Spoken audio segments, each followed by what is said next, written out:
ये लखा नाम मन यहाँ सो चल चल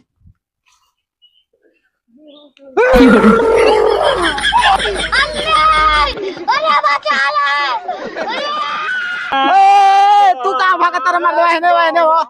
ए मारे बड़ा डर पोका दे बड़ो हेने हेने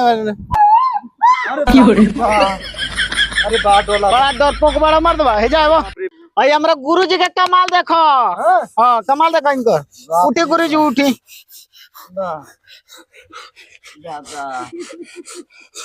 हे गुरुजी यो उखर गइल बड़े से पूछल जाए जे का मंगिया सो लमर से पूछत जाई ह ए बोलते ते का मांगा तारी से बोल का लेके दे छोड़ बेते तार खून पियम हम हमार खून दादा चला हां ई कौन भूत है हमरा खून पिए के कहता भगियो मत मोबाइल के बैठल रही बैठल बने हो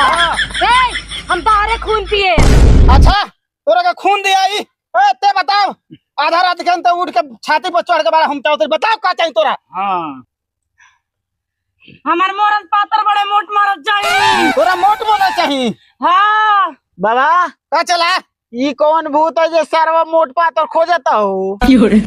तोरा का चाहिए आज छूट के बताओ अपन हमरा ही मौका मरद ना चाहिए नैहर के यार चाहिए